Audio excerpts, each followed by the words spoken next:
legal você ter um passado e ter uma história pra contar, porque isso forma a sua personalidade, assim.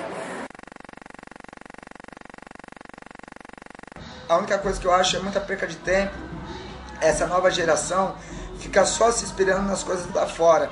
Os caras sabem o nome de todos os dançarinos lá fora. Pergunta pro cara quem foi o Canícula, o Luizinho, o João Break, e assim vai, o Budoguinho, o Budog, e o Falcon, sabe, o Minu. Ou seja, cara, você sabe a história lá de fora, mas daqui você não sabe porra nenhuma.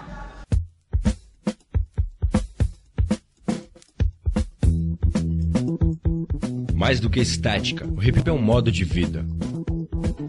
Uma cultura em movimento.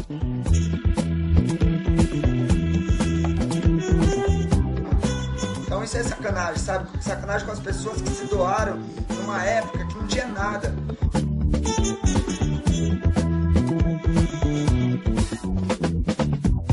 Ser do hip hop não é estar, é sentir, é conhecer.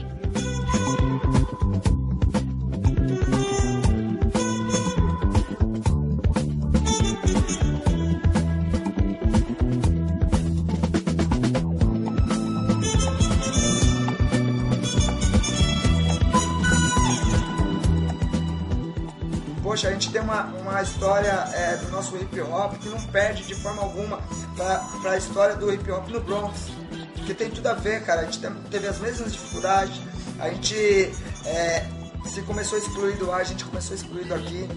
Então, sabe-se muito pouco, acham-se que a história se resume na 24 de maio, na São Bento e na Roosevelt. Tudo bem, são 3 pontos importantes, mas e as pessoas que fizeram essa história? Fora a Backspin, fora Nelson Triunfo, e fora Street Warriors e as CRIO, Nação Zulu, e assim vai. Estudar sua história é saber a verdade? Quem foi o protagonista?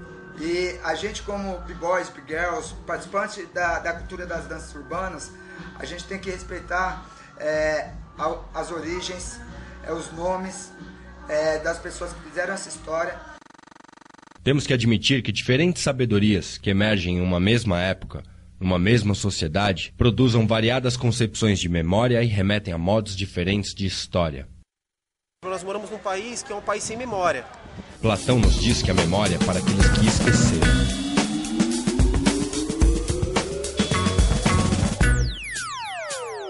Conhecer a história do hip hop não é buscar uma verdade, é sentir as verdades.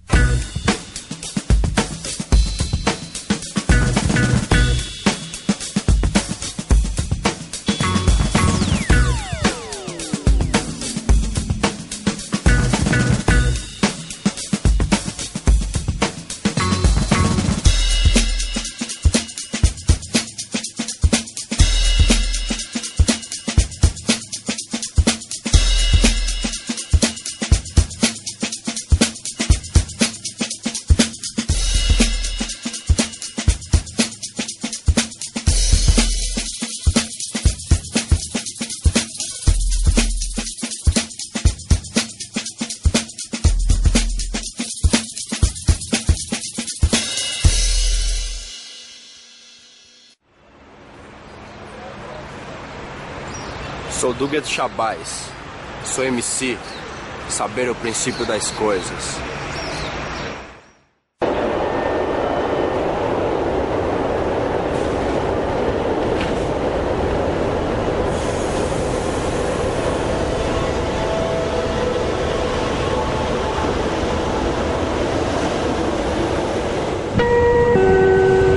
Próxima estação, São Bento.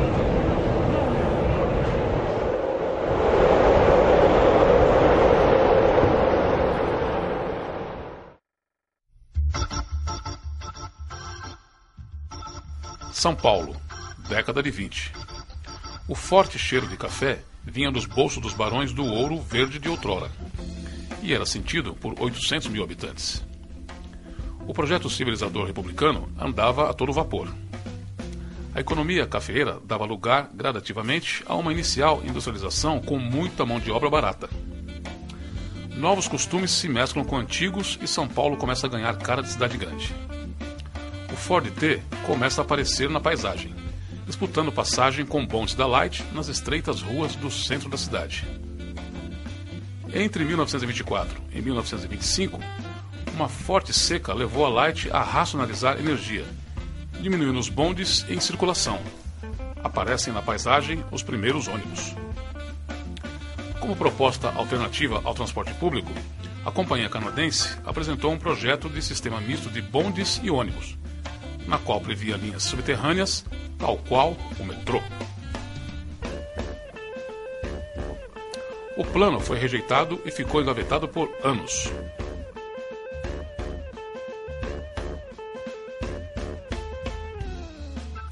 Na década de 40, o projeto de metrô foi levantado novamente. Contudo, não decolou. Neste momento, a construção deste moderno meio de transporte virou bandeira. Afinal, o metrô era símbolo de progresso. Na década de 60, havia no mundo 33 metropolitanos em funcionamento, 38 em construção e algumas ditaduras em andamento.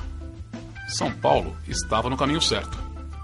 Com custo total de 1,2 bilhão de cruzeiros, advindos dos cofres públicos da Prefeitura, do Governo do Estado e de 62 bancos acionistas, o trecho Saúde-Jabaquara foi inaugurado em 1973.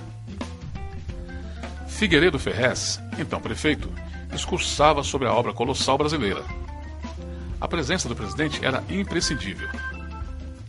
E foi das mãos de Emílio Garrastazu Médici que São Paulo entrou nos trilhos do progresso e avançou com velocidade, assim como os grandes centros urbanos do mundo.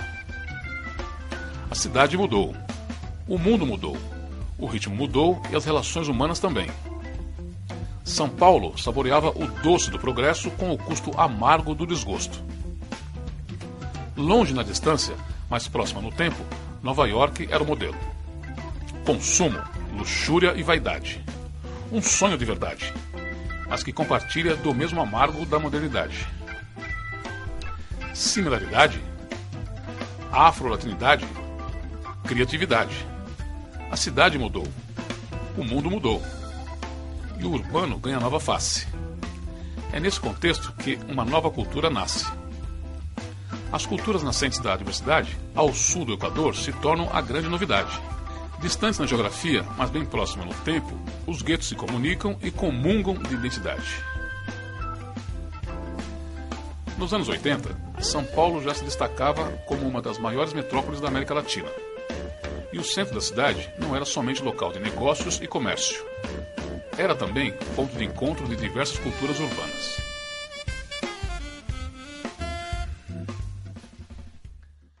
Aqui era infestado de punk. Então é o seguinte, aqui era sinistro, cara. Você tinha uma par de tribo, tudo quanto é canto. Os caras tretavam fora daqui. Mas aqui é o seguinte, aqui era a paz dos caras.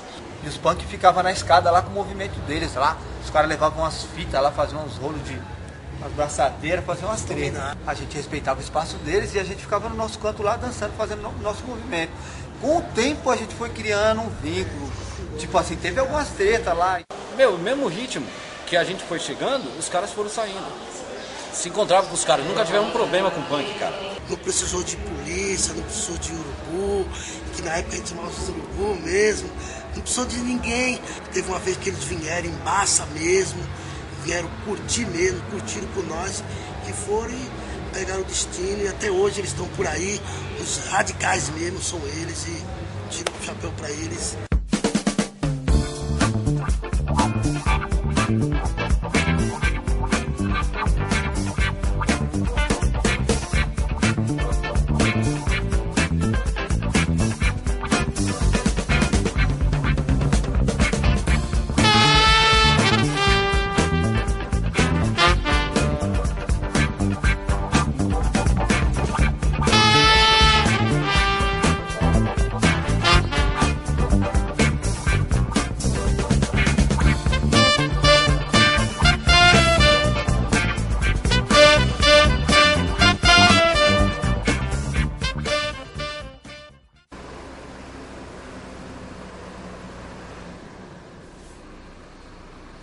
Memória.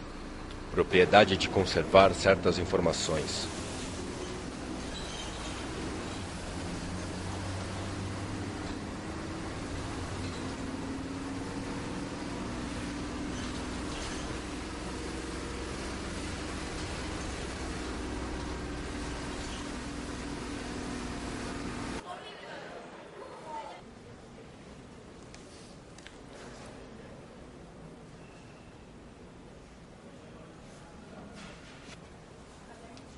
Os fenômenos da memória são estudados pela psicologia, pela neurofisiologia, biologia, psiquiatria e as chamadas ciências humanas.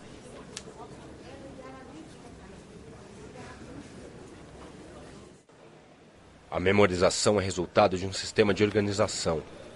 Uma organização que permite a nós, seres humanos, armazenar dados. Neste momento, a linguagem cumpre um papel fundamental e contar uma história torna-se uma função social. No princípio foi assim. Inúmeros adolescentes que estavam antenados frente ao televisor, como no momento sublime, indescritível e infindável, não conseguiam piscar. Em seus olhos, encantamento, surpresa, e diante da mudez, o pensamento perguntava: que dança é essa? Poucos meses depois do novo delírio corporal ter aparecido nos televisores, o breakdance, ou simplesmente break, tornou-se febre no Brasil inteiro. As revistas anunciavam novidade, convidando e desafiando qualquer pessoa a quebrar. Lojas contratavam dançarinos como forma de chamar a atenção. Só que a coqueluche eram os concursos na televisão. Grupos de dança pipocavam em todos os cantos. Todos queriam dançar o break. Todos queriam ser o Michael Jackson. Muita gente dançou.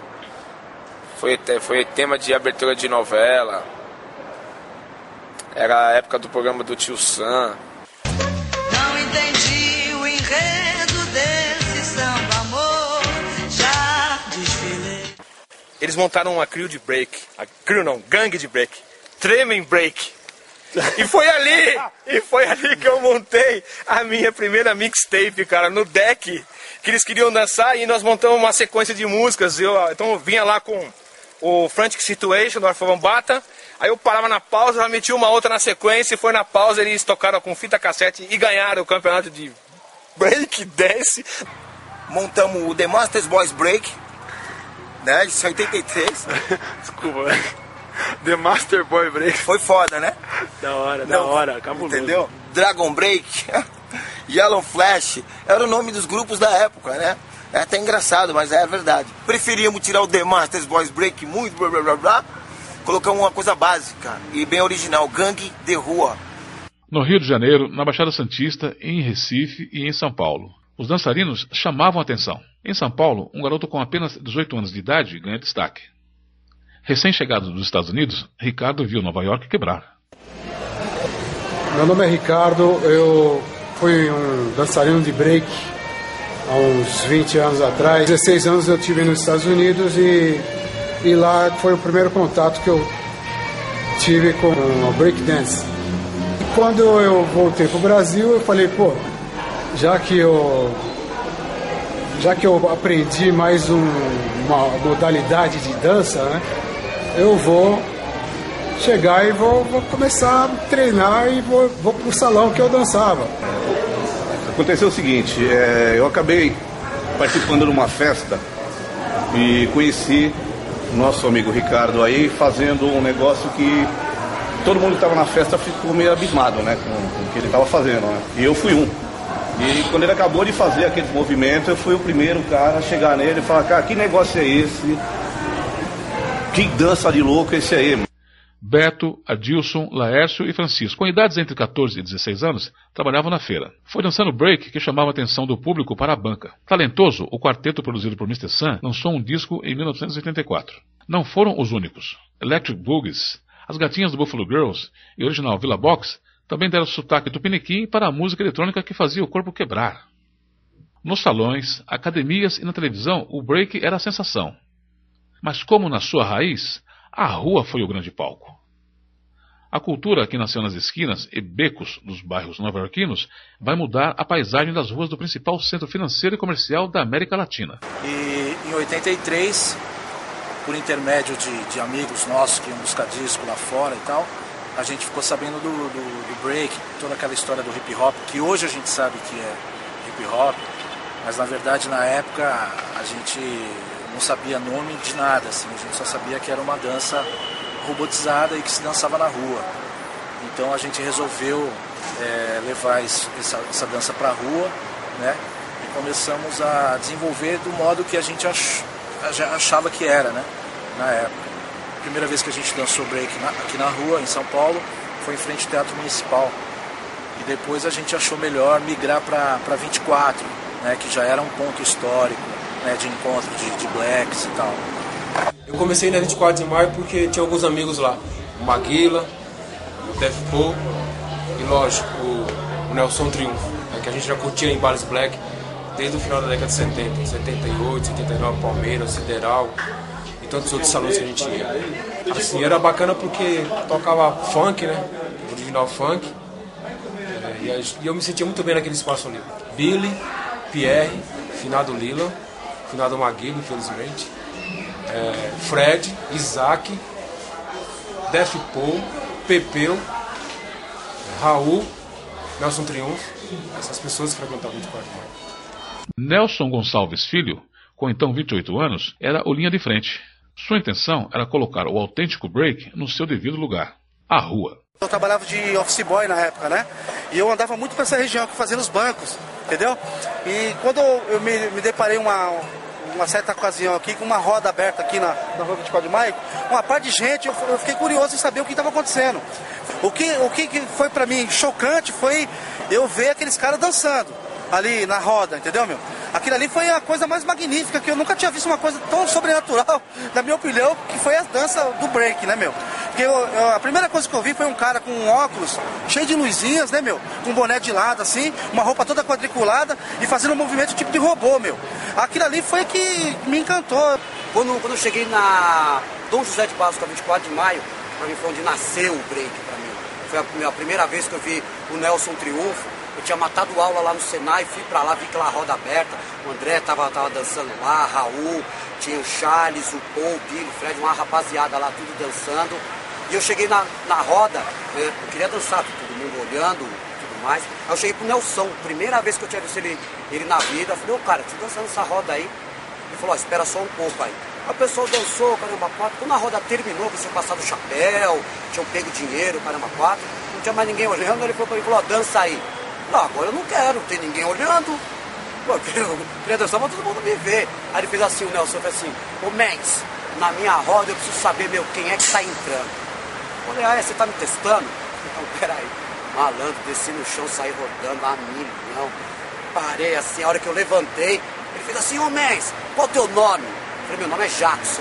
Ele falou, não, teu nome é Jack.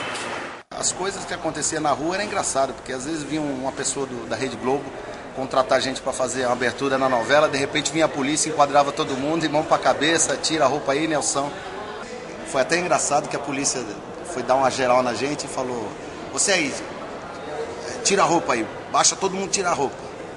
Aí o Nelson olhou, que isso, rapaz, eu sou o Nelson, tirou o cabelo aqui assim, você é o Nelson nada, rapaz, você tira a roupa aí ou você vai em cana. E, cara, aí fomos atrás desse filme nos jornais, procurando todo, e aí na outra semana seguinte ia estrear esse filme.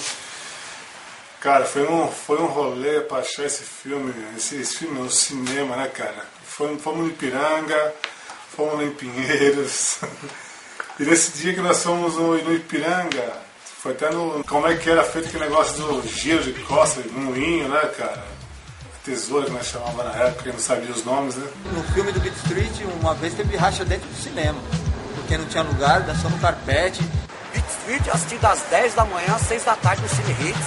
Comi minha marmita gelada que eu fazia Senai, cabulei a aula do Senai pra ir assistir, mas pra ver o dia inteiro. Saí de lá de dentro com a cabeça a milhão virada, que, meu, eu queria fazer o que aqueles caras faziam, que, meu, era uma arte. Na época, quando eu comecei, eu comprei 2 vídeos pra poder duplicar Beat Street, né, pra não ficar dependendo de locadora. E eu mandei fazer um agasalho pra mim na época. Mandei costurar lá em Perus, um lugar muito longe, cara. Eu acho que hoje eu não saberia ir. Eu lembro que eu peguei o trem aqui, fui até lá, encontrei uma costureira que fazia o agasalho, costurava e tal, com tecido, acho que é o tecido Elanca, que era um que deslizava legal, e eu mandei fazer do estilo Beat Street, cara. O Beat Street já assisti umas 5 vezes. É a mesma coisa que eu falei, identificação, né? Falei, pô, os caras loucos, os caras dançando break, os caras louco, eu fiquei assim, hipnotizado pelo negócio da dança, da rua, do som, né? Dá agora uma... como é que fala o nome? Uma nostalgia, assim, de que me dava uma sensação de liberdade, assim, sabe? Quando eu vi os caras dançar e vi os caras juntos, eu me sentia livre, assim. E é o que eu sinto hoje, né? Na época nem falava b-boy, né? Era break, tudo era break. Pop era break, era break dance, era o rótulo mesmo, muita gente não gosta. E era break pra tudo, lock era break, b-boy era break, pop era break, tudo era break. O brasileiro também evoluiu o break. Graças à capoeira a gente colocou saltos, coisas que não tinha na dança. Então, através da nossa criatividade, a gente imitava o homem primata, a gente imitava, lançamos o estilo do marionete.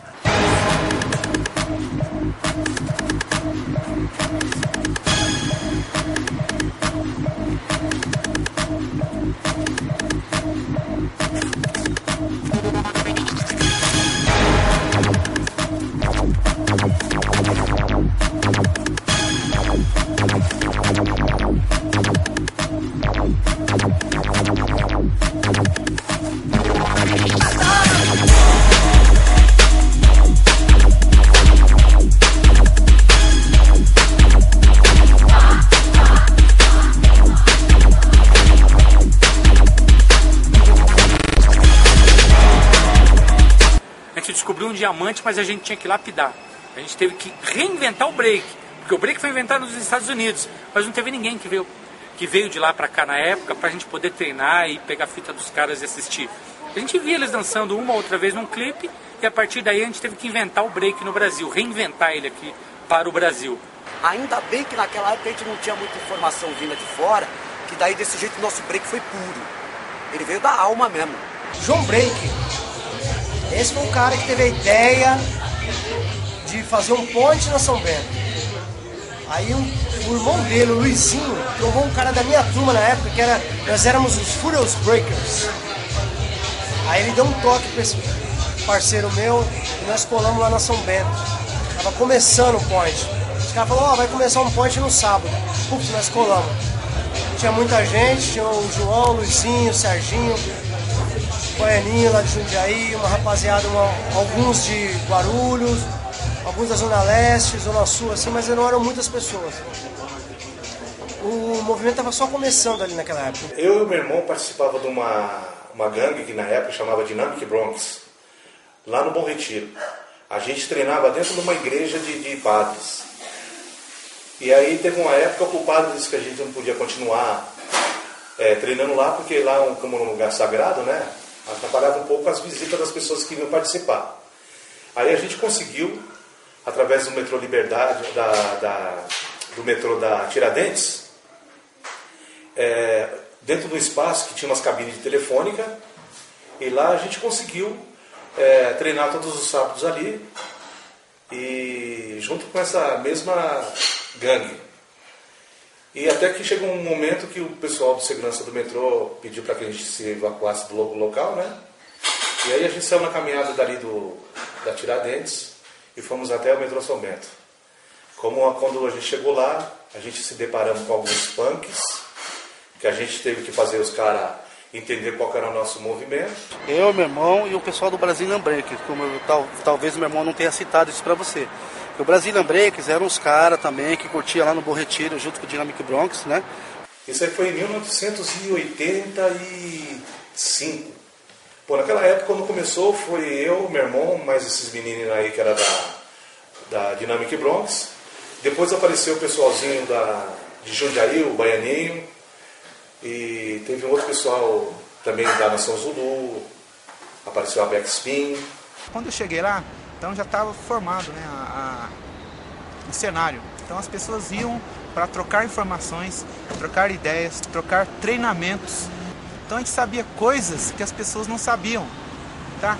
Por quê? Porque ali era um point, foi a ideia de ponto, o ponto dos dançarinos. Para você chegar na São Bento, você tinha que chegar cumprimentando todo mundo, independente se você conhece ou não. Então esse hábito, esse costume, vamos dizer, essa senha, aprendi na São Bento, chegar, cumprimentar todos.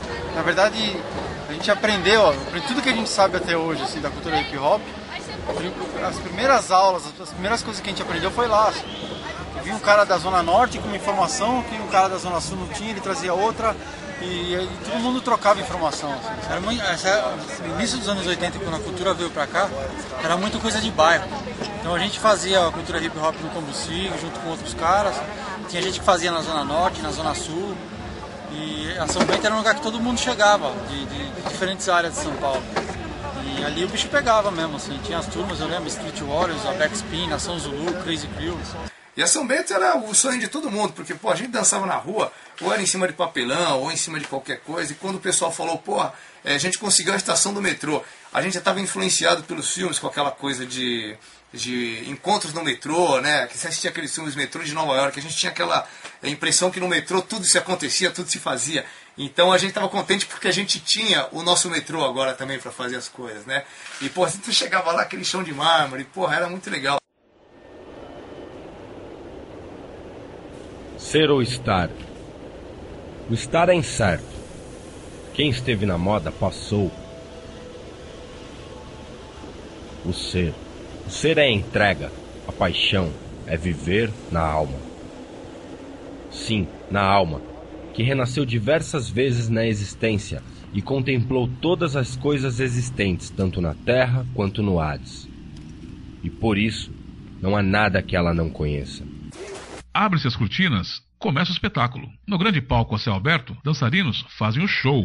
Quando o palco tornou-se cenário, um novo rumo foi traçado. Muitas pessoas puderam aplaudir, só que desta vez, sentados em seus sofás. Lúcio Puma, aquela entrada que a gente vê até hoje, descendo a escada da Estação São Bento, os caras focalizando o grupo da Backspin todo junto ali, foi de arrepiante. Foi um dos melhores trabalhos realmente que a gente fez, assim, né?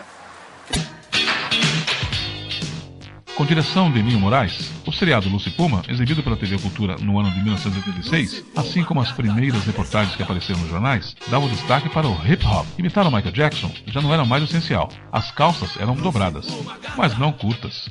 Bom, enfim, desse do Lúcio Puma, nós em homenagem, como nós participamos do Lúcio Puma, o Canal 2 pagou para todo mundo, os dançarinos, mais ou menos 20 dançarinos de breakdance na época, para a gente participar da festa em homenagem ao Lúcio Puma lá no Rio de Janeiro.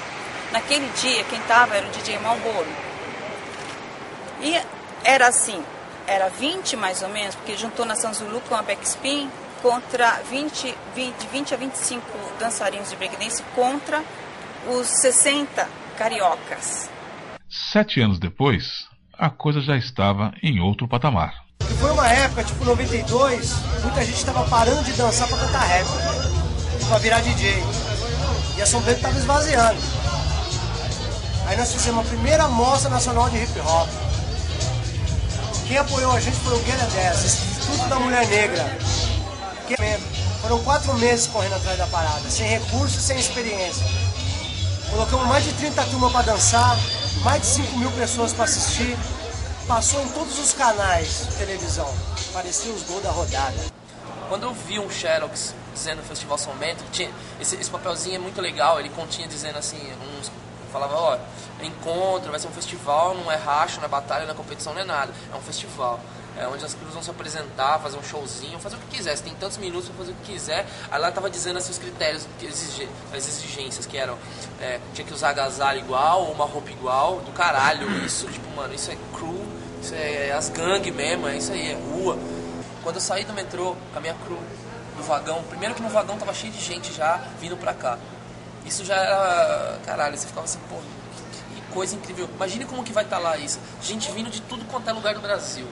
Quando eu cheguei na São Bento, aquele festival, aquele monte de TV e tal, então foi uma coisa impressionante pra mim, sabe? Eu fiquei meio, o que tá acontecendo e tal. Eu me lembro como se fosse hoje, meu, dá até arrepio quando eu penso ali na Praça Patriarca, a gente descendo a rua São Bento, e o som já tava alto, dava pra ouvir o som pulsante. E quando a gente chegou na São Bento, tinha carro, um monte de emissoras de televisão, Globo, Record, e a gente descendo aquelas escadas, gente do Brasil inteiro mesmo, crios de todos os lugares, pra nós, né, uma nova visão do que é o hip hop. Foi da hora, certo? E ali marcou, é o marco da segunda geração de b-boys da São Bento. Aqui os gringos, você é onde tem hip hop aqui, porque não é só o público, né? Porque o cara ia cantar e tinha, sei lá, 5, 10, 8, 10, 12 mil pessoas no Palmeiras ou em outros lugares que eles levavam os caras cantar. Os caras queriam conhecer a cena. E a cena do hip hop sempre foi, a base eram os b-boys. O Brasil todo descia pro Sudeste para vir ver o que estava acontecendo. Eu vim de Goiás, Goiânia, já no interesse de conhecer São Bento, que eu vim para São Paulo. Quando eu cheguei aqui em um domingo e passei a semana inteira pensando em ir para São Bento. E no sábado eu cheguei lá, sem conhecer ninguém, mas estava de agasalho Adidas, identificado como b-boy. E comecei a conversar com um, com o outro. Eu lembro que minha primeira amizade aqui foi o finado Cranícola, que era um cara muito importante aqui para São Bento na época, o cara da velha escola. A gente fazia o seguinte, a gente se reunia em São Vicente, uma galera em São Vicente, e trombava lá no metrô junto com a gangue de rua, né? E tinha uma outra equipe aqui, que era a Black Force, que era o Giba, zona de ataque, então juntava as 3 crew e nós ia pra lá duelar na São Bento, entendeu? O melhor, era incrível, a gente via movimentos que não tinham em Santos, e um deles era o flare, eu ficava vidrado em aprender o flare. Eu fui dançar também. E nesse momento que eu entrei em uma roda, que era a roda principal, que tinha um palco com as escadas e as pessoas dançavam nesse palco. Faziam rodas e dançavam. E quando eu dancei, uma voz disse assim: nossa, parece os caras da Rock Master Crew de Recife. E isso era o André, do Ghetto Freak. E eu parei de dançar na hora e falei, ué, eu sou do Recife e sou da Rock Master Crew. E o André fez, nossa, não acredito, cara. Eu sou de Caruaru e moro já há alguns anos em São Paulo e vocês venceram um campeonato lá na minha cidade e vocês foram muito originais, vocês foram muito B-Street. Então, sou b-boy André, desde 85, sou fundador da Crew Ghetto Freak. Né? Conheci a São Bento em 86. A primeira impressão da São Bento foi no disco que eu recebi lá em Pernambuco, que o meu colega o Arlindo comprou, que se chamava Hip Hop Cultura de Rua. Foi através dele que eu conheci os grupos de MC, que era o Taíde, o Jack. Eles tinham tirado algumas fotos na São Bento. E aí eu falei pra mãe, eu quero conhecer a São Bento. Falei pra minha mãe falou assim, espera você ficar um pouco de maior. Saí de Minas em busca dos meus ideais, abandonando amigos, famílias e muita coisa deixei para trás. Em 85 todo mundo sabe que tudo acabou, a moda acabou e na minha cidade eu fiquei sendo o único cara a continuar dançando. Na época eu tinha 12 anos em 85, né? Quando comecei em 84 com 11, 85 parou tudo. E aí eu comecei a sempre assistir a televisão e eu comecei a primeira vez que eu descobri a São Bento foi em 87, uma matéria num programa chamado Vitória, que passava na Cultura, e fez uma matéria com a Backspin, a Street Warriors, e falou da São Bento. Nossa, tem mais gente dançando isso além de mim, porque eu me sentia o único cara no planeta Terra a dançar break. E foi aí que eu fiquei com vontade de vir para São Paulo desde então. Vim por causa da cena hip hop em São Paulo. Eu e esse moleque aqui, 17 anos, 18 anos, mochilinha nas costas, viemos pra Capital Grande, né? Os menininhos do interior. Goiânia não é interior, não. Goiânia é a capital do estado de Goiás. E viemos em São Paulo e mostramos pro Brasil inteiro quem era Electro Break, quem era Goiânia. Como eu te falei, eu sou de Brasília.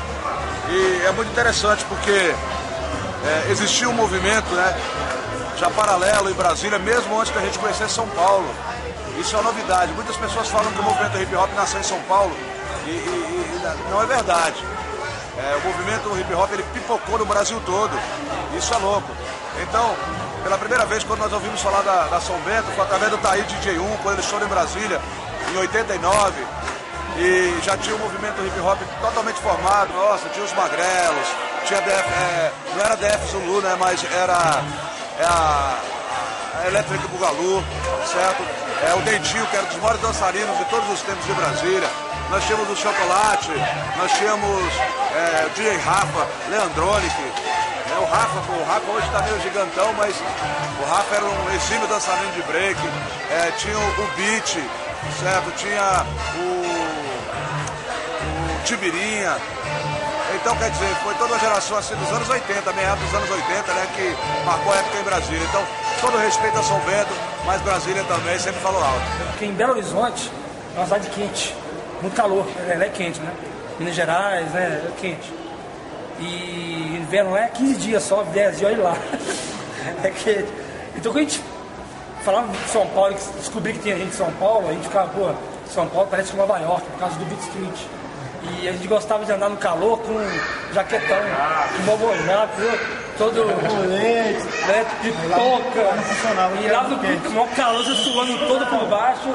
Eu sei andando igual os caras do Bronx, né, no frio, neve, né?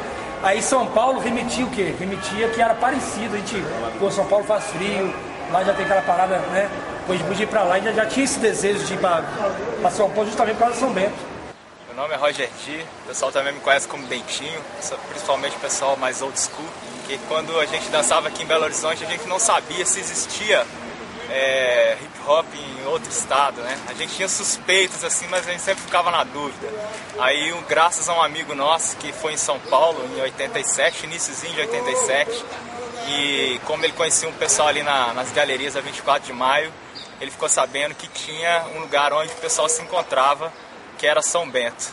E até então a gente não sabia o que era São Bento, se era uma praça, se era um bairro, se era, né, uma rua. Então a gente não tinha ideia do que era São Bento. Aí nós fomos na Semana Santa, né, de 1987. Na Semana Santa nós preparamos para ir para São Paulo, conhecer a São Bento. Chegando em São Paulo a gente ficou um dia praticamente assim, andando com Decorflex nas costas, e a gente abria no centro de São Paulo, assim, nos lugares que a gente achava que era legal de dançar, e ficava dançando na esperança da gente encontrar algum hip hop passar, assim, né? Alguém que fazia parte da cultura passar e nos informar onde era São Bento. Aí a gente resolveu dançar dentro da Estação da Sé. E dentro da Estação da Sé a gente abriu o Decorflex e começamos a dançar. Aí apareceu dois caras que eu não me engano, os caras eram de Guarulhos, né? Moravam em Guarulhos. E esses dois caras já chegaram perguntando pra gente: ah, vocês são lá da São Bento? A gente, caralho, mano, onde fica isso? Nós estamos procurando isso. Onde fica São Bento? Aí eles, não, a São Bento é a estação de metrô. Pronto, já foi desvendado, a gente descobriu onde era São Bento, né? Enquanto a gente tava trocando ideia com esse cara, veio vindo o Taíde e o Cícero, que era da Backspin também, né? Aí o Taíde chegou no meio da gente, assim, olhou. Aí, mano, vocês são break? A gente olhou todo feliz. Ah, nós somos sim, achamos cara, né, meu? Aí, porra, mano, vocês são de onde? A gente é de Belo Horizonte e tal. Aí o Taíde nem sabia onde era Belo Horizonte. A gente falou, não, Belo Horizonte é Minas Gerais e tal. Aí falou, pô, vocês têm que colar lá na São Bento. É esse lugar que a gente quer, pelo amor de Deus, onde que fica São Bento? Aí eles falaram, não, é na estação São Bento e tal. Vai pra lá de tarde, a gente vai encontrar lá na parte da tarde e tal. Nessa ida que a gente foi pra São Paulo, foi do meu grupo Break Crazy, foi eu, o Ronaldo, tinha apelido de Bafo Bafo, o Seu Monco, que é Cleiton o nome dele, o Ronaldo Linguiça e o caralho, meu, não deu branco, Haroldo. Quando a gente voltou, todo mundo, parece que foi uma injeção de ânimo, mais ainda, pra gente manter a cultura mesmo, forte, unida. Aí todo mundo se empenhou mais, assim, né? A gente contando essa história, todo mundo se empenhou mais com a cultura aqui em Belo Horizonte. Então a São Bento foi muito importante, assim, pra gente, esse contato que a gente teve lá, ver de perto, né? Foi muito legal e foi uma injeção de ânimo também pra Belo Horizonte, assim. Sente saudades, Dentinho? Porra, meu. Porra.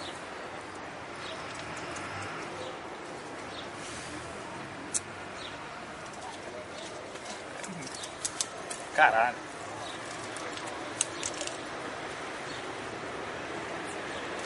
O mais legal é a amizade que a gente construiu com os caras, assim, ó. Com o Alambique, com o Jack, com o Rune, com o Mancamo. Amizade, cara, que foi legal. A gente chegando, depois os caras vieram pra cá, aí os caras recebendo a gente depois a gente voltando no São Bento de novo, né, cara? Foi foda, né? Muito bom isso, cara. Lembrar isso, porque foi como a gente ter descoberto essa ida de São Bento, assim, como se a gente ter descoberto vida em outro planeta, né?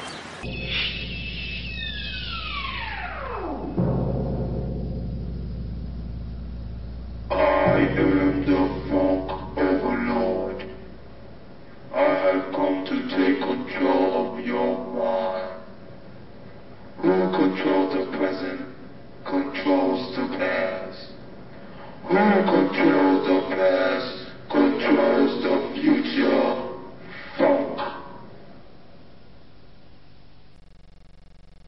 O que é preciso esquecer para que uma sociedade torne-se míope à sua própria história? O esquecimento, virose que ataca a essência do ser, é um ato social. Não apenas um fenômeno espontâneo provocado pela passagem do tempo. Quando nos esquecemos da faculdade de esquecer, naturalizamos o esquecimento e o tempo passa a ser o que o mantém.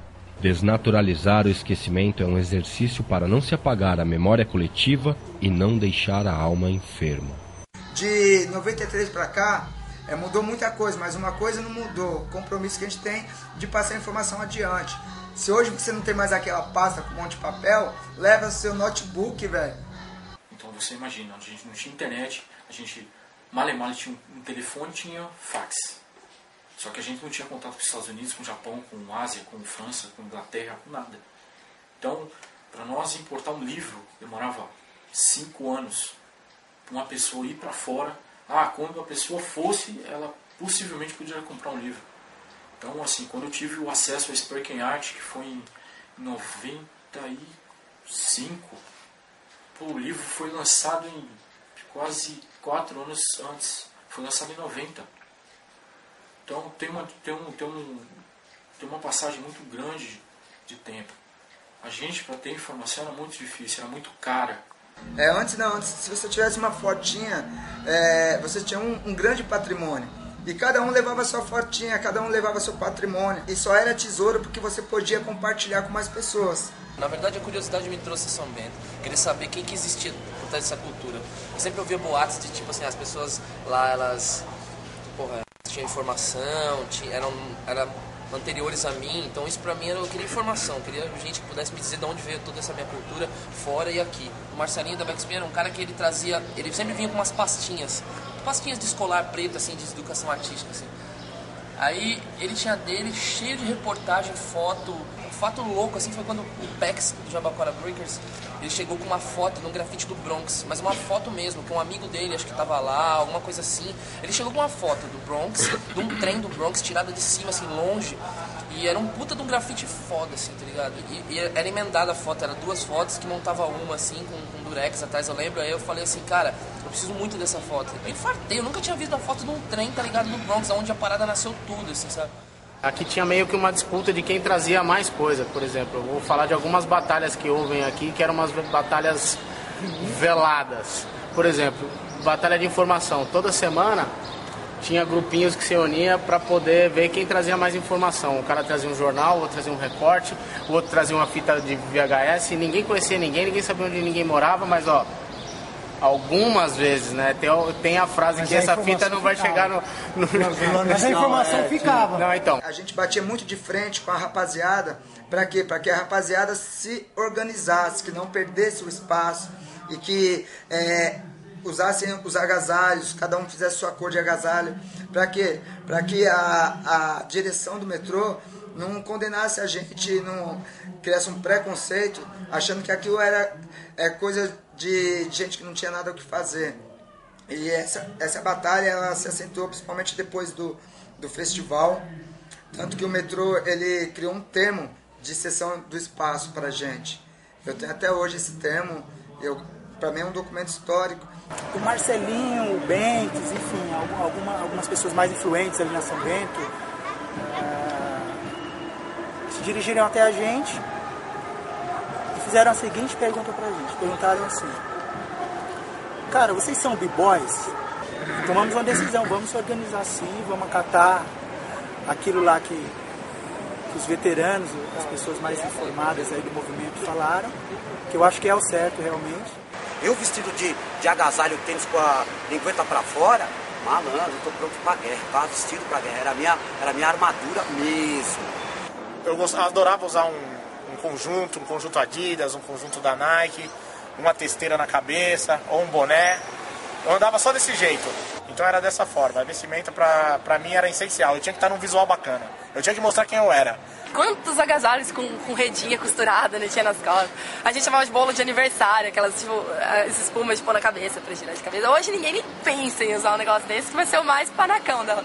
Toda semana tinha alguém aqui com uma camiseta grafitada, os grafiteiros que colavam, que dançavam. Também, ó a roupa que eu fazia e tal, mostrava a roupa. Eu acho que na São Bento a gente via muita gente, todo mundo ia com alguma coisa pintada, com a jaqueta pintada, com uma camisa pintada, a gente começou a pintar umas camisas, uma jaqueta. Olha, pra arrumar um Puma naquela época era difícil, viu, mano? Eu pintava a faixa do Puma no tênis porque não tinha Puma. Eu já ouvi papo de pessoas falar que colocava o tênis na panela de pressão, cara. Colocava, o tênis era pequeno, o Adidas era pequeno, o cara colocava na panela de pressão, fechava a panela, deixava alguém pegar pressão, acabou de pegar a pressão, tirava quente, deixava um pouquinho fora, esfriou um pouquinho, metia ele molhado mesmo, aí descia, o tênis laceava, ele colocava o tênis no pé, cabia no pé. Você não sabia não, hein? Foi não, Vendra. Caralho, mano. Depois que montaram as gangues, que cada um foi se identificando com o outro, e nós montamos as equipes, aí a gente realmente se preocupou mais com isso ainda, diferenciando uma da outra, né? Então a gente tinha a Backspin, por exemplo, nosso agasalho era tudo azul, né? Tinha o pessoal da Nação Zulu, o agasalho deles era muito legal, era cinza e preto, era muito bacana, tava tudo, né, cheio de faixa de um lado, faixa do outro e tal. A Backspin era azul e branco, e a gente tinha um agasalho também preto com detalhes amarelos, né? E a Nação Zulu era preto, cinza e branco. A Crazy Crew também utilizava tons de azul, né? Que era mesmo que nem na época do Colors lá, né? Cada um com a sua, que antes na época se chamava de gangue, cada gangue com a sua cor. O que eu lembro muito era agasalhos coloridos. Eu vi o vermelho, que era do gueto, eu via o azul e o vermelho, que era da Street Breakers. Eu vi o azul, que era da Backspin na época, aliás, até hoje. Então, retomando, um b-boy ou uma b-girl deve se vestir com agasalho ou blusa grafitada e tênis com fat lace. Como adorno, pode-se utilizar correntes e cintos com os nomes, mas nunca se esqueça de levar consigo o que te move, a música. E para tal, vos apresento o Boomboxer. Isso aqui é um box, lá fora eles chamam de Ghetto Blaster. A maioria dos b-boys, os caras da cultura hip hop, geralmente o pessoal dos b-boys possui um desse, né? As pessoas não vão dar valor pra isso aqui, é um box, mas aqui tem uma história, aqui tem uma vida. Já teve vezes que o Urubu ameaçou levar o rádio embora. Isso não se fala pro b-boy. Quem está falando sou eu, a verdadeira história. Vamos que vamos, DJ, meu irmão. Eu quero ouvir você, pode crer. Pode crer. A verdadeira cultura de rua com você. Memória não é o pensamento no tempo, é além dele. A memória platônica é um instrumento de luta contra o tempo humano. É a imagem móvel da eternidade imóvel.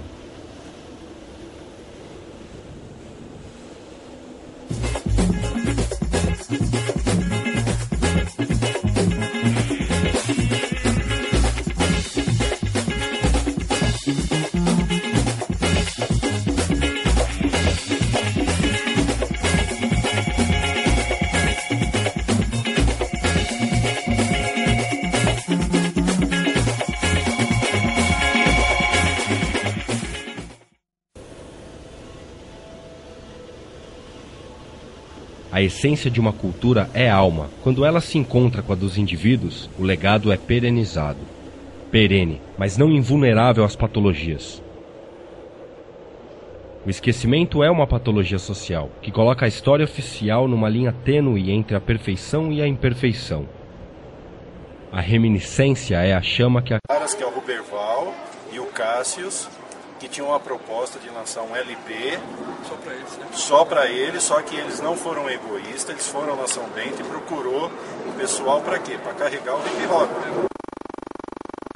Mesmo os caras que também estavam na mesa, para eles aquilo é tudo novidade. Então, o que a gente falasse, eles pensavam, eu sei mais ou menos como que era, né?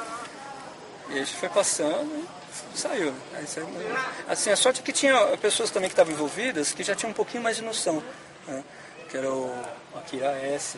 Que ele já conhecia um pouco mais de hip hop, essas coisas todas. O próprio Nazi também, né? Que produziu o Taíde, ele também manjava um pouquinho já mais. Então foi legal, para cada grupo teve um produtor que acabou ajudando legal. Para nós, o Jack foi o Dudu Marotti, né?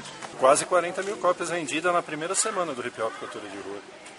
Mesmo com o sucesso do hip hop cultura de rua, ainda levou um tempo para os produtores entenderem a proposta. E antigamente era mais pauleira, tinha que alugar o estúdio, dependendo da boa vontade do técnico, ensinar para o técnico o que era o hip hop, o que era a sonoridade do hip hop, porque o grave era um defeito, né, no ouvido dos caras, né? Você punha um grave, uns hertz a mais na música, era defeito. Então, até as pessoas chegarem num consenso de fazer a música com qualidade, chegar nessa qualidade que a gente tá hoje, assim, demorou um tempinho. São várias versões que se conhecem sobre a história do rap no Brasil. Eis aqui uma história dentro da história do hip hop. E lá na São Bento, estavam lá na São Bento, eram dançarinos de break. Mas eu não posso nem falar assim, que eu frequentei a São Bento por causa do rap, né? Embora o meu grupo era um grupo de rap, era pela dança, porque eu não comecei com o rap, comecei com a dança, né? Me arrisquei até em alguns passos de break, mas eu gostava, sempre gostei da plástica da dança, que hoje dá um nome de pop, locking, todas essas nuances, né? Na época era break dance. E os caras daqui começaram a cantar rap, não começaram a cantar eletrofunk. O J.R. Blau é quem dividia o esquema do rap na São Bento comigo. Eu tenho esse privilégio de poder dizer que nós começamos a parada de rap ali na São Bento, não estou falando no Brasil. E quando nós chegamos lá a primeira vez, na São Bento, aí o Brau falou, chega aí, vamos lá tocar. Aí, vamos tocar onde, né, meu? Via só os caras dançando assim, o cara com o gravador falou, pô, mas nós não trouxemos uma fita, que na época era até fita, né, não era nem CD. Falou, não, você vai cantar na lata, meu. Eu falei, meu, cantar na lata? Como que é cantar na lata, meu? Então, isso daí, meu, não dá pra esquecer, cara. Os caras batiam na lata, faziam scratch na lata, cara. Scratch na lata e a gente ia rimando. Ali aí via quem que era como se fosse uma peneira. Era o bumbo, e era onde a gente fazia o batuque para poder cantar o hip hop, cantar o rap. Você tinha uma parte lá que você pegava certinho assim, que você dava um, né? Que fazia um grave que era aquele excelente.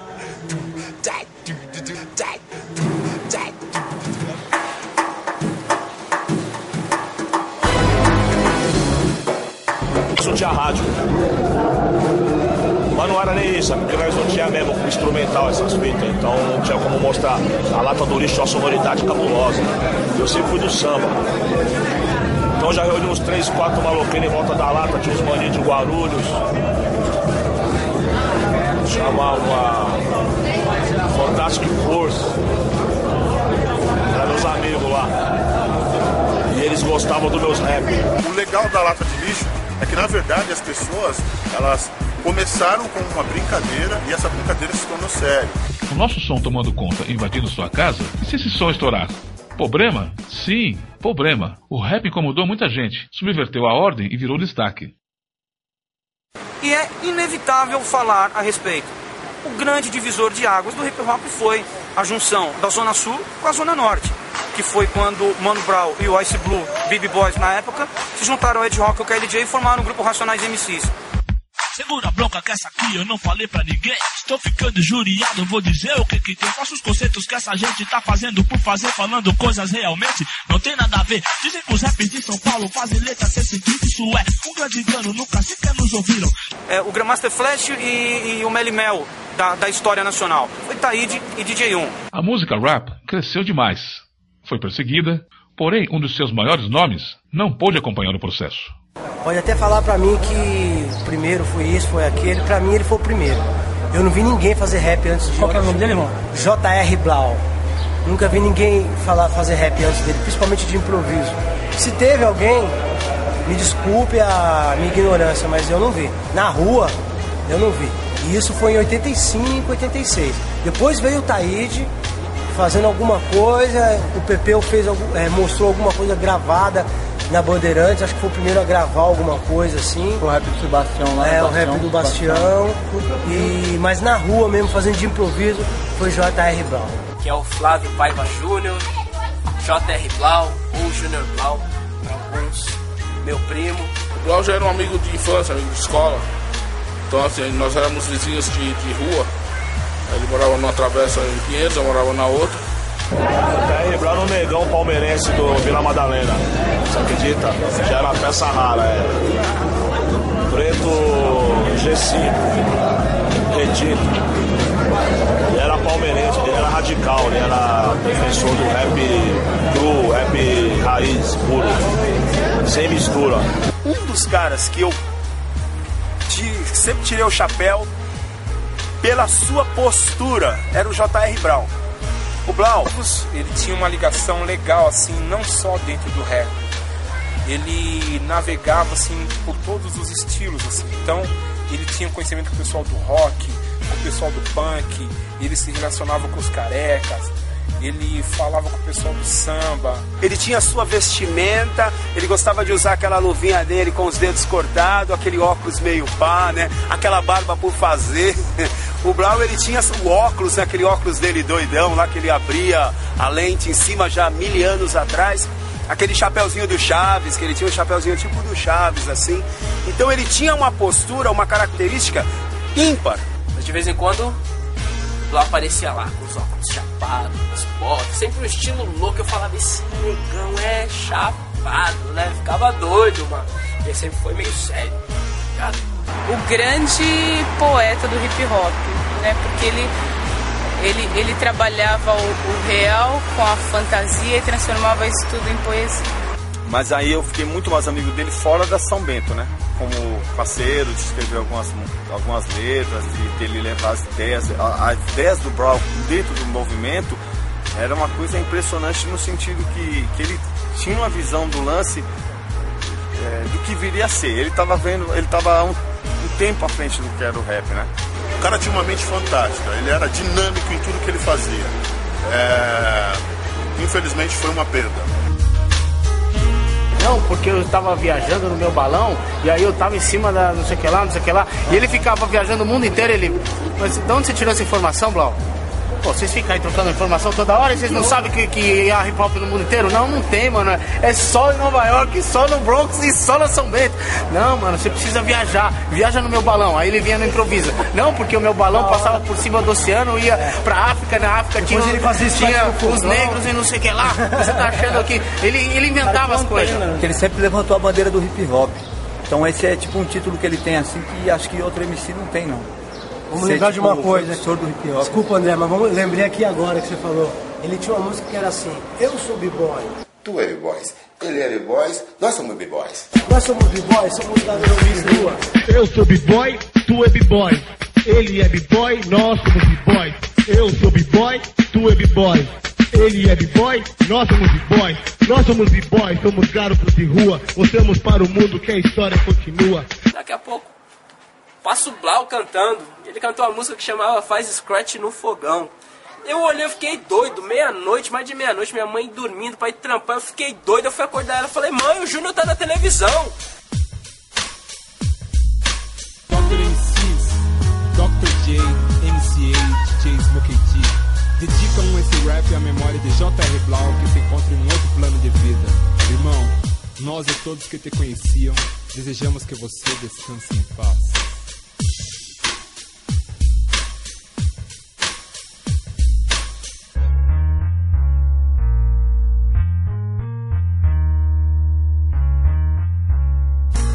A São Bento ensinou muitos a fazerem rap e virou palco para batalhas entre MCs, e entre b-boys e MCs. A racha da Rússia que teve entre a questão entre os rappers e os break, cara, foi mais um racha assim de conversas. Não houve, como algumas pessoas falam, que houve racha, ou que teve algum tipo de atrito ou alguma situação que levasse os rappers a sair da São Bento. A ideia do Blau, como eu disse que ele era visionário, era fazer várias São Bento. Mesclado de rappers e de breakers, né? Então muito do pessoal que dançava começou a virar MC. Só que daí, tipo assim, os MCs começaram a aparecer aqui também na São Bento. Não dançavam, mas vinham aqui curtir com a gente, vinham aqui, entendeu? Fazer parte da história. E aí o que acontece? Como a São Bento ficou muito lotada de gente, entendeu? O pessoal do rap, né? Começou a procurar um novo espaço. Então, era aqui, ó. A gente se encontrava aqui. Tudo disperso aqui. Eles ficavam sentados aqui e tal. Legal lembrar, né? Legal lembrar. Sem esquecer também do período da Roosevelt, que foi um período muito louco, um período que o pessoal se reunia ali, onde teve o início e a origem das ideias de posse. Eu tinha o Estilo Selvagem, o Balanço Negro. Eu mesmo não me identificava muito em vir pra cá, eu vim poucas vezes. Eu gostava de ir na São Bento. Eu acho que a energia da São Bento era melhor, era um lugar mais assim fechado, era mais... A localização, assim, acho que é porque também as pessoas acostumaram a ir lá, né? Houve um rompimento, né? Essa coisa da música, ela chegar mais rápido, então ela tomou um outro patamar. Ela estava nos palcos e os outros elementos não. Então acho que isso também ajudou nessa quebra. E os MCs também não levaram os outros elementos para o palco. Depois o rap começou a ser associado à malandragem, à ladruagem, à matança, e aí começou a caminhar para um lado aonde não era legal e não ia dar futuro. Então eu preferi me ausentar, me afastei, partir para outro caminho e deu no que deu, né? Hoje a gente sabe o que está acontecendo. Recordar é viver.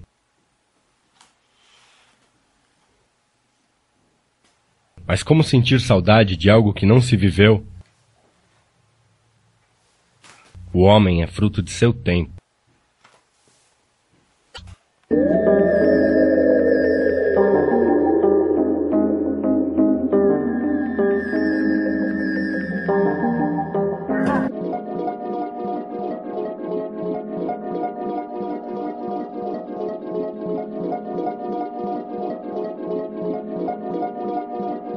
E começou a ser frequentada por mulheres também, né? As meninas que iam dançar. E de certa forma ficou até mais florido, o ambiente ficou legal, bem bacana. Era tudo muito novo, né? Meninas que eram as meninas que andavam com Taíde, né? Que era a Renata e duas outras irmãs. Elas eram assim, as meninas que dançavam mesmo.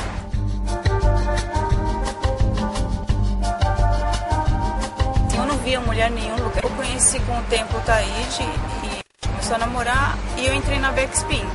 Os Jabaquara Breakers, também tinham muitas meninas.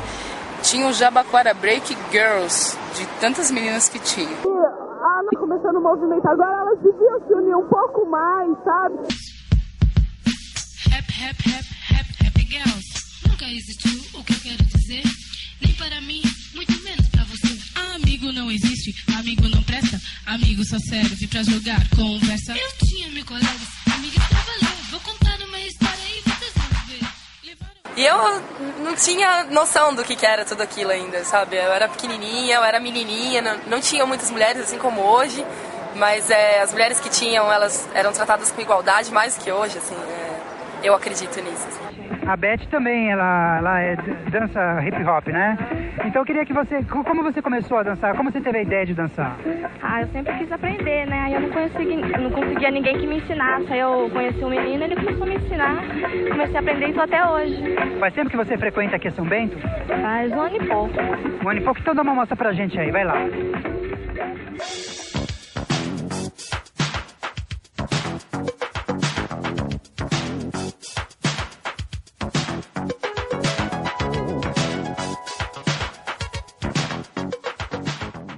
O espaço para a mulher nunca foi restrito, mas a condição para a mulher participar do espaço é que é o grande problema. Chega uma hora que você tem que fazer umas escolhas, entendeu? Você cai de cabeça ou você vai embora. E aí eu vi muita menina saindo fora, Eu vi muita mulher desistindo. Aliás, todas, assim. Eu acho que... Eu não sei, assim, eu não lembro de ninguém da época que dançava, mulher, que continua dançando até hoje. Miguel, na época, a Baby, que ela era, tipo, favorita, assim. E a Baby, tipo, não gostou que eu entrei na roda principal. E ela foi já na bota, assim, tipo, não sei o que ela me tirou, nananã. Eu nem vi o que tá acontecendo, eu só vi minha crew se agitando, assim, pra rachar. Eu tava lá escondidinha, tava de agasalho, tava lá escondidinha. Aí começou racha. Na hora que o negócio esquentou, me jogaram pra dentro da roda. Uma mulher entrando na roda, gente, aqui não tem mulher aqui. É meio palhaço, assim, o negócio fica lá, tipo, no Orkut, não sei o que, MSN, nananã, mas na roda eu quase não vejo racha. Na realidade, eu quase não vejo mais nada, assim, racha mesmo. Assim, não, racha com você porque eu não gosto de você, e é assim que a gente resolve as coisas. Já apresentamos o salão, os cavalheiros, as damas. Agora... Ou depois de uma crítica tão apurada e completa quanto possível das minhas informações. Isto não se faz sem dificuldade, uma vez que para cada acontecimento os testemunhos divergem segundo as memórias e simpatias de cada um. Esta história é uma conquista definitiva e não uma obra aparatosa para um auditório de momento.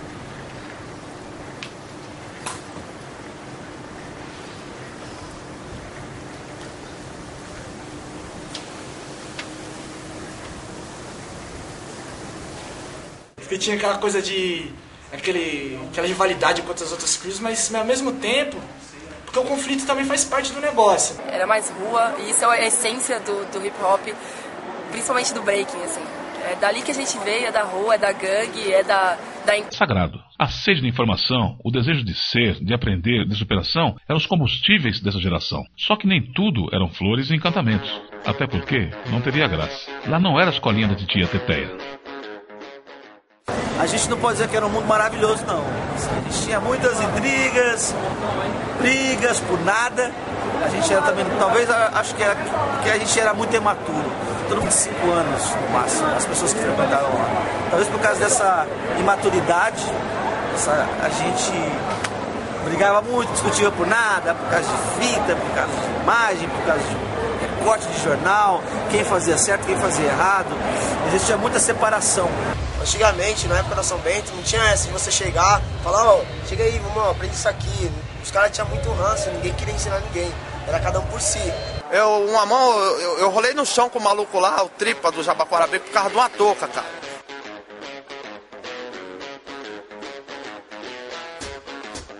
No primeiro dia que eu fui, teve uma treta, uma gangue dos azul com os vermelhos, não sei quem era quem, os caras saíram na mão, quando cagaria, eu falei, Bruno, aqui que é bom, hein?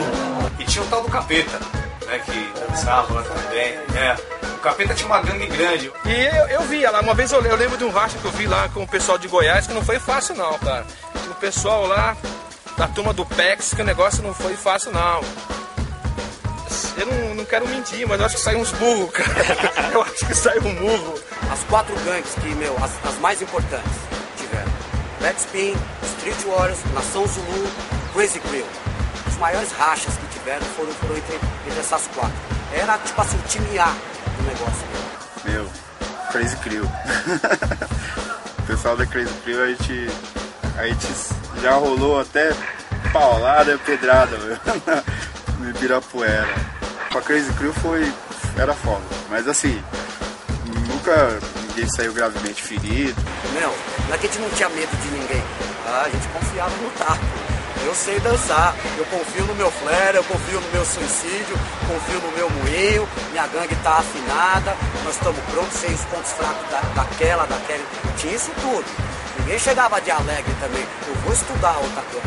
O espírito que fez a Backspin mesmo foi o Hélio Cícero, que eles eram porra louca mesmo, não tinha medo de nada, igual que tá aí, não tinha mesmo medo de nada não, chegavam, se quer rachar, vamos rachar só se for agora, aí já abria a roda e já, vamos rachar. O Hélio não tinha ideia não, o Hélio Cícero não tinha ideia não, quer rachar, vamos rachar agora, não vamos conversar muito não. Eu me lembro, era um dos mais folgados no bom sentido, da Backspin, e eu me lembro que eu tava... A Backspin estava embaixo de uma crise e a Nação Zulu estava do outro lado, na escadinha do meio. Não lá que sobe, já naquela do meio, assim. E os caras estavam ali dando um mortalzinho, que eles tinham aquela mania, né? Mortalzinho daqui, mortalzinho dali. Eu olhei para os caras da Backspin e falei assim, vou lá. A Maxine falou, cara, vai lá fazer o quê? Eu falei, eu vou lá, mano. Aí eu fui lá, cheguei pros caras, olhei pra ele e falei assim, aí, vamos tirar um racha? Fiz um sapateado, fiz um giro de costas, uma parada tranquila. Levantei disso, mas sem acrobacia. E voltei pra Backspin, tá ligado? Eu era meio folgadinho fazer o que, né? Meu, aquilo ali é dança de rua, aquilo ali é original. Então, na São Bento, tinha uns testas de ferro. Entendeu? Os testas de ferro quem era? Era David Bronx, Granícola, Silvão, o Vanderlei. Então, tipo assim, se o pessoal vinha na São Bento pra querer arrumar treta, a não ser dançar, o que acontecia? O pessoal podia falar, ó, chama o Bronx lá, chama o Silvão lá, entendeu? Pra sair na mão com nós tinha que ser disposição. Os caras principalmente, eu era mais na maldade. Nós já vinha da rua, os caras da lutador mesmo. Os caras hoje eles fazem vale tudo. O Silvão faz vale tudo. Monstro. Ele arrumou uma treta no lugar que ele deu um murro no cara, o cara voou uns 8 metros. Pá, acabou, mano. O amor e o ódio caminham lado a lado. Mesmo com os testas de ferro, o maior conflito foi aprender a lidar com as diferenças. Bom, Renegados era um lance que a gente tinha no projeto de modificação. A São Bento era muito fechada. E o lance do Renegados foi uma união de 3 equipes, né? Foi a Dynamic, a Get Freak e a Break Mania em si. Nessa época eu não era da Break Mania, eu era do Get Freak. E a gente se uniu a questão de trocar informação, trocar passos de dança entre nós e tal. Porque quem chegava na São Bento naquela época se sentia excluído. Ou você conhecia alguém, ou você dançava e já estava no meio da roda, ou você era, digamos, um renegado. Então essa foi a ideia. E ser um renegado na época pra gente era ser contra tudo que era contra o hip hop. Talvez seja esse o motivo que a gente brigava tanto, arrumava tanta confusão.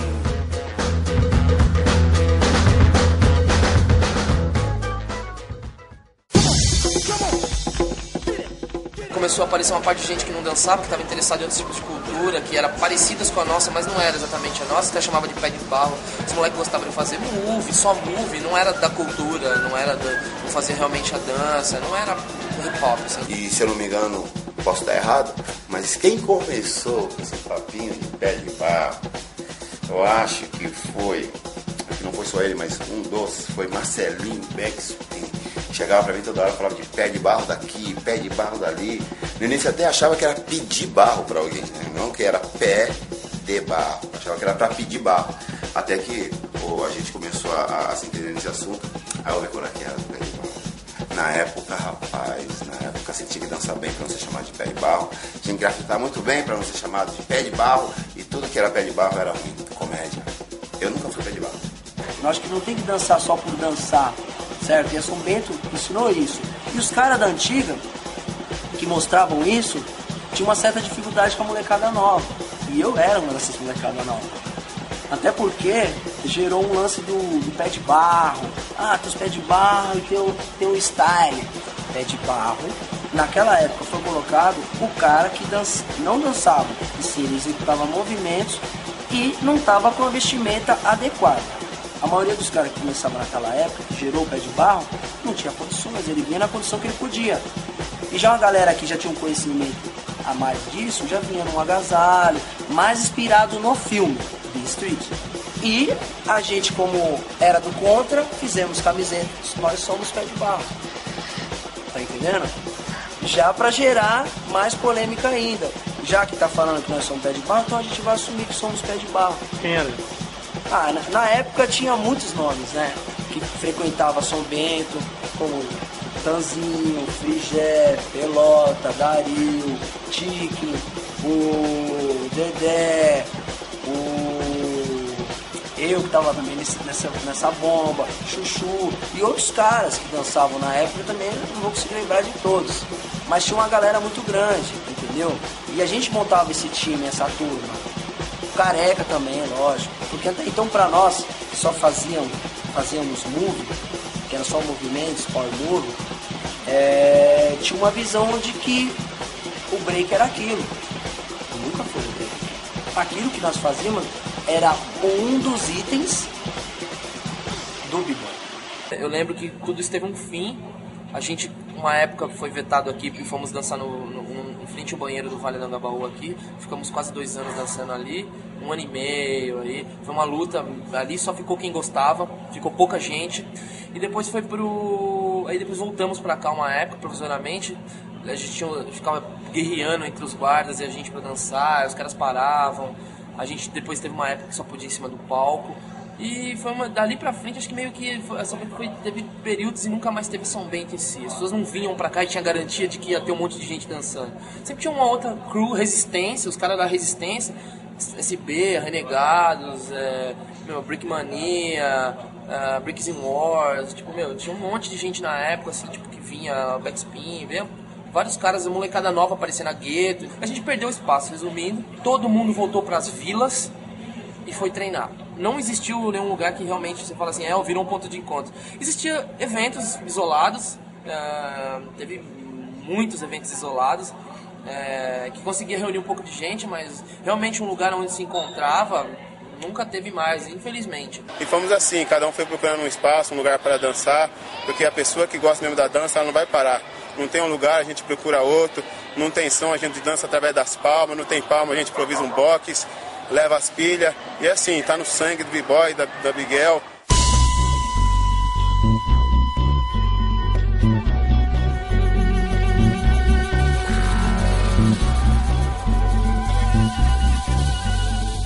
Preservar não é parar no tempo. O discurso nostálgico está ligado à necessidade do sujeito em se ver como sujeito histórico. Muitas vezes, este discurso é visto como anti-evolução, mas é o direito e a luta pela memória, uma memória coletiva.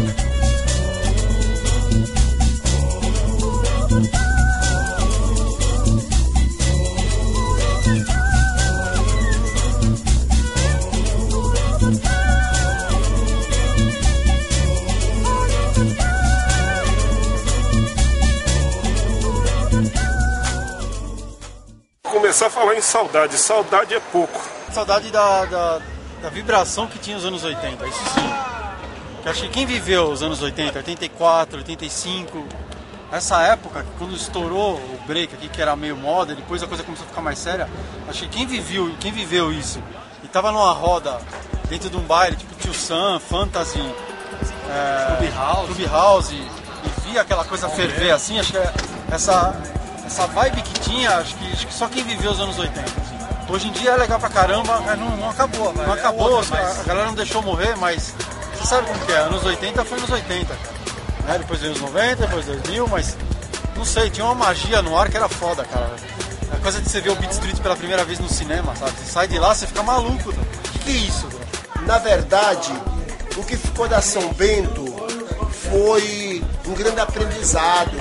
O que ficou da São Bento foi uma doce lembrança. Falar da São Bento pra mim é meio que falar de um prêmio, de toda essa história de hip hop que eu vivi. São Bento pra mim foi um prêmio. Eu me lembro, assim, quando chegava próximo do final de semana, já batia aquela euforia, né? De estar junto com os companheiros de novo, dançando, se divertindo. Mas coisa legal quando cada um trazia o seu rádio, nós dançávamos. Quando chovia, nós tirávamos as camisas que tinha ali na parte que era bem lisa, todo mundo ia lá pra fazer muito evento, girar de costa, ali era uma coisa assim bem gostosa. Depois saía todo mundo com as costas vermelhas, né? De tanto que ficava da chuva, né? Ficava molhado. Quando eu lembro, assim, eu lembro com muita saudade mesmo. A gente tinha essa mania, às vezes, chegar no metrô, só pra você ter uma ideia. Quando a gente via, né, que via um metrô passar na frente, todo mundo fazia moinho. Pra quem tava dentro do metrô, visse ali de pensar, meu. Não vou dizer que eu sou paga-pau não, mas eu gostava de ver o André dançando, o Silvio dançando, Taíde dançando, DJ U nos Scratch ali, nossa, é muito bom lembrar dessa época. Mas é uma coisa assim que marcou muito. Hoje, quando se fala de São Bento, vem uma dor no peito e uma alegria ao mesmo tempo. Agora, é muito gratificante saber que eu fiz parte dessa história. Eu gostaria muito de ressaltar aqui a alegria que a gente sentia, eu creio que todos sentiam, antes de chegar na São Bento. Chegar no metrô Tiradentes, já o coração já começava a acelerar. Era uma coisa que não tinha como a gente segurar. Quando eu pisei lá em 1989, foi uma coisa assim mágica. Assim. E quando chegou na São Bento, que ele colocou o rádio, que ele deu play, que fez aquela roda, cara, você sabe o que é ser? Se feitiçar, você se apaixonar por uma coisa, do nada. Você fala, não, é isso que eu quero aprender. Só conheci a São Bento depois que eu vi o clipe, Nada Pode Me Parar, aí eu fui procurar saber o que era, onde estava acontecendo aquilo. Então as primeiras vezes que eu fui na São Bento, na verdade eu fui pra ver o que estava acontecendo. Eu não, como a gente sabe, quando a gente chega no espaço, numa roda, num circo, a gente tem que ter o respeito com os que já vêm antes, com os mais old school da parada. São Bento para nós era o nosso santuário. Ali ninguém podia mexer, todos os punks, o pessoal das outros grupos não entravam ali, sempre se entravam com respeito, porque ali foi nosso lar, o nosso point, né? Quando eu me sentia fraco, quando eu via alguém melhor do que eu, quando eu via alguma manobra que eu não sabia, eu tinha que ir na São Bento, que era o templo. Eu tinha que chegar lá, nem que eu ficasse sentado o dia todo, olhando os caras dançar. Ali eu aprendi a ouvir as músicas, gostar do ritmo, de ver os caras dançar, alguém começar a fazer beatbox, alguma molecada do lado querer cantar alguma coisa.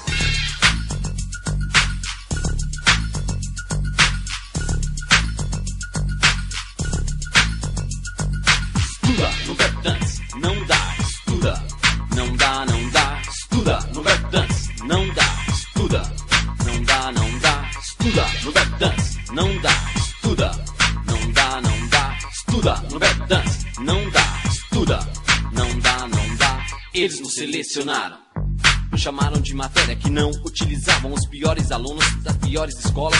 E em nossa posição não teríamos escolha. Nos jogaram no espaço não merecido, território de ninguém, distrito desconhecido. Garotos sabiam que ali seria a sua última etapa por serem de rua. Eu acho que a essência do hip hop brasileiro tá ali, né?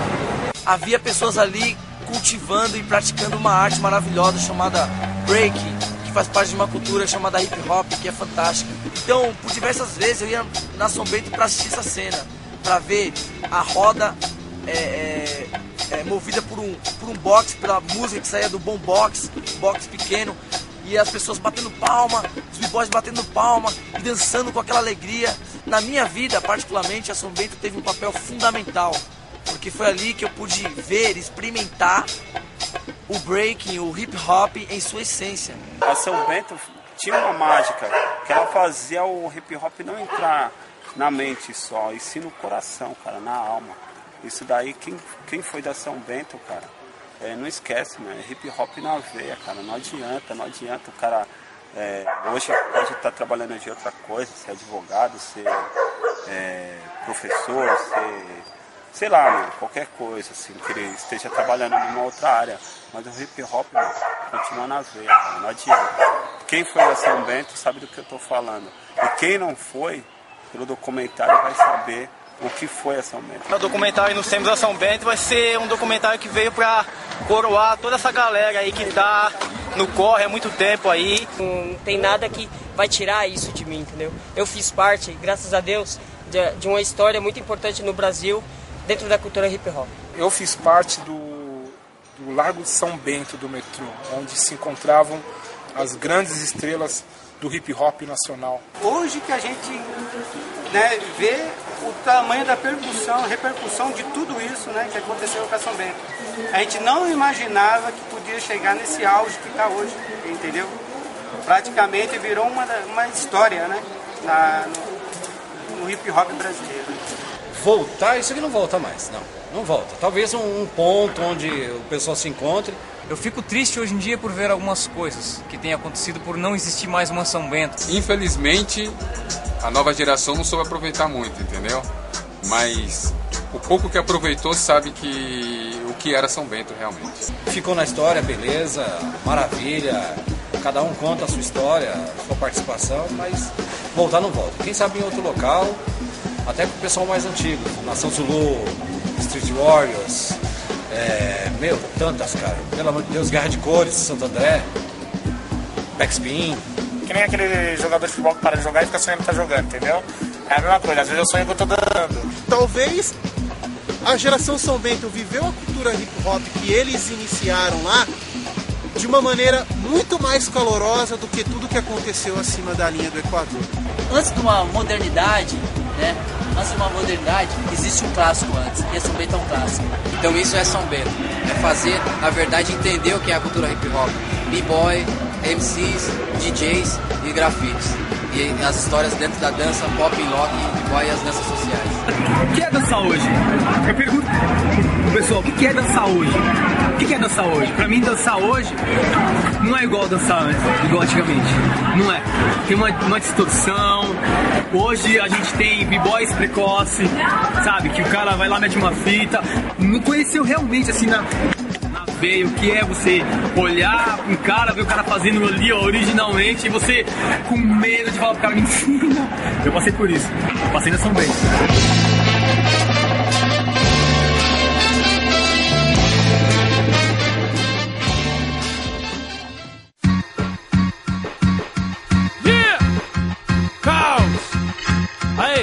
Pra muitos o hip hop morreu, mas pra nós não. Falemos de evolução agora em tempos de paz. Capas frias, no inverno das misérias gritam regras que destilam. Rimas e prosas no talo frisam certezas bestas, forjam tretas. E o hip hop se fode, abre o pote a cesta pro bote de homens do cofre. O compromisso desandou. Tamo confuso e fraco, é nós de novo no relento. Lento só no talento, vencendo o moio podre no chão. Separados feito elo desgarrado ainda Babilônia. E as bombetas calça larga deu o medo, nosso vício. Esquecer das pancadas na lata como choque, tá aí o perigo. Se não me falha a memória, a parada nasceu nas ruas onde o arrego não existe. E sua pessoa, mano, é sua conduta. Aí, niggas, eu lembro bem. Valores eram outras, ideologias também. De Maia, Racionais, Pepeu, Jorge Ben. Nós nem pensava em ter 100, curtia bem, só com tubaína e zamba bem. Moleque de black, cê lembra a favela também. Nas ruas de terra rimava pra L, porém na condição dos irmãos pensava bem. Situação dos preto bom, mano, desde ontem cansei. Saudade daqueles tempos, eu sei. Eventos lotados, bate cabeça, UBC, Ruten Klein. Hoje vejo os corres do passado ao novo também. Experiência ganhei, valorizei, pensei, quase nada mudou. Eu lembro bem, eu lembro bem, né não? Eu lembro bem. O hip hop bateu forte como bomba de circulação. Nesse ar eu respirei, me trouxe um novo, a revolução. Olhei à frente e vi um horizonte lá longe. Um mundo novo eu senti. Um mundo novo eu senti. O hip hop bateu forte como bomba de circulação. Nesse ar eu respirei, me trouxe um novo, a revolução. Olhei à frente e vi um horizonte lá longe. Um mundo novo eu senti. Um mundo novo eu senti. Aqui Luiz Preto. E pra mim foi mais ou menos assim, ó. Jogado no fundo do gueto, pensando num jeito de resistir. Quando eu escutei primeira vez, logo pensei, maluco, é isso aqui que eu quero. Cê perceber, já tava no exército dos que risca, dos que gira, dos que rima, dos esquiva. Olha só que louco, bagulho trinca, estremece o corpo e chapa o coco. Perifa, quilombola, tá no jogo, vai nós de novo. Hip hopando pra te blindar, como se fosse um patuá. Pra ideia ruim não te arrastar. Desde a Jamaica, trash tal. Que o rap vive enquanto vários pregam seu funeral. No palco onde às vezes criaram seu mainstream, ovacionaram cair, fecha as cortinas e fim. E o barco é o mesmo e quem também afunda nessas ondas são imagens pobres do subúrbio, eu morro. E como vemos quase nada mais faz sentido, vivo que rimo sem representação, pode passar batido. Da era dos cabras da pedra lascada até agora amenizou, a brasa chapou, viajou e tá trocado pela prata. E tem de vender, sei que quem apanha nunca esquece. Se passou a febre, redenção, enche as bandeiras, é o teste. De novo não dá, nadar num rio vazio e acreditar em valores fetichistas a se espatifar pelo ar. E o caos não me hipnotiza, seguirei nesse expresso. De lá pra cá é um plano só e eu protesto. De lá pra cá é um plano só e eu protesto. O hip hop bateu forte como bomba de circulação. Nesse ar eu respirei, me trouxe um novo, a revolução. Olhei à frente e vi um horizonte lá longe. Um mundo novo eu senti. Um mundo novo eu senti. Um mundo novo eu senti. O hip hop bateu forte como bomba de circulação. Nesse ar eu respirei, me trouxe um novo.